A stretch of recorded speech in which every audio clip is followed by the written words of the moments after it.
In today's video, I'm going to teach you how to test Stripe payments safely using Stripe's test mode.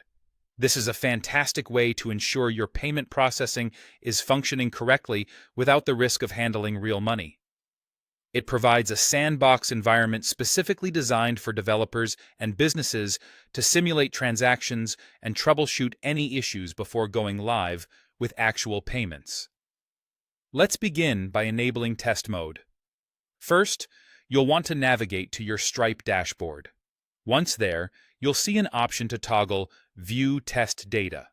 Go ahead and switch that on. This simple step moves you into a sandbox environment where any transactions you process are completely fictitious, providing a risk-free space to experiment with your payment configurations. With test mode activated, you can start using Stripe's official test card numbers. These are essential tools provided by Stripe specifically for testing purposes, and they mimic how real credit card transactions will behave. To simulate a successful payment, you can use the Visa test card number, which is 4242 4242 4242 4242. Pair this card number with any future expiry date and a CVC like 123. And you'll see a successful transaction process through your system. This simple success test is great for verifying that the basic payment flow in your setup is working as it should. Stripe also supports various card types beyond Visa, so don't hesitate to try other options like MasterCard, Amex, Discover, or JCB. Testing with multiple card types is a good practice to ensure your system's flexibility and reliability across different payment methods.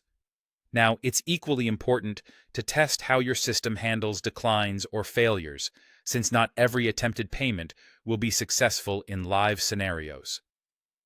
Stripe provides several test card numbers that allow you to simulate typical decline scenarios.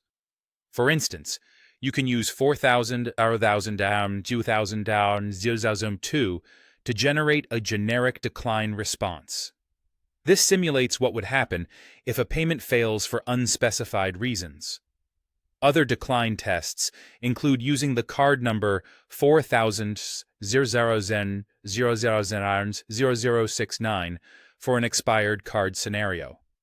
This will allow you to see if your system can appropriately respond to the error message associated with expired card details.